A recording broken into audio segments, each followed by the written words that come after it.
Afternoon, ladies and gents. I just want to get on here and talk about something I've been meditating on for a little while now, and it probably came from a place of worry, but I was thinking about how a lot of what happened in the Old Testament was a foreshadow of what will happen in the New Testament.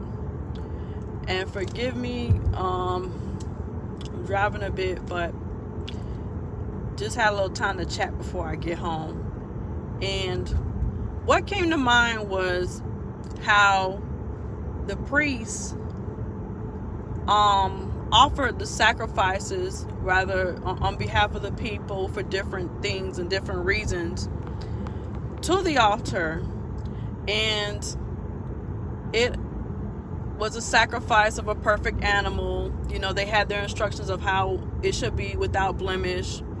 And what I thought about is like how now we can come to altar to God. And so I thought back about the animals that they sacrificed to God, and I have this problem with perfectionism, right? I try to do confession time. I try to do everything myself before I go to God. And just so many times during that walk, sometimes God gently nudge me and be like, you could have just asked. And sometimes that come in the form of like the worry will come to pass in a blessing. I'm going to give you an example. One time I was worrying about at the time my daughters were probably like 7, 8 years old. And I was worrying about getting them some new clothes. And I just was like trying to figure out how much overtime I have to work and where should I shop, who has the best deals, how many sets of clothes they need. I got to go home and try to figure out what I need to give away, throw away, what's good, what can I keep.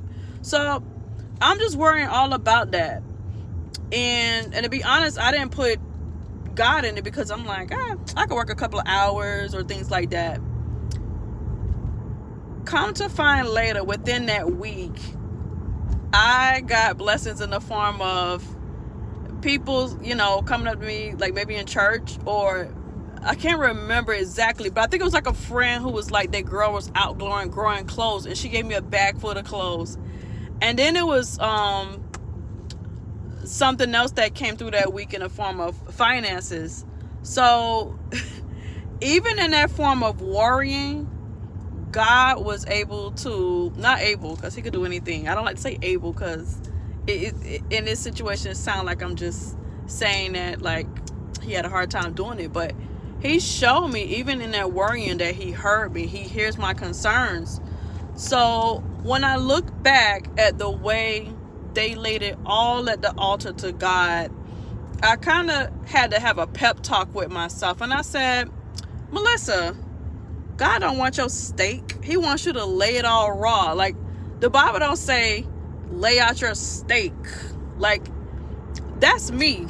I come bring my steak already cooked at the altar, like seasoned and everything. Seasoned with worry. Seasoned with I want it this way. I want it that way. Make it medium rare. Can I have some fries on the side? So we doing all of this, and God already knows what we need, how we need it, and what's the best way to feed it to me. So I'm just here to encourage y'all just to lay it all raw.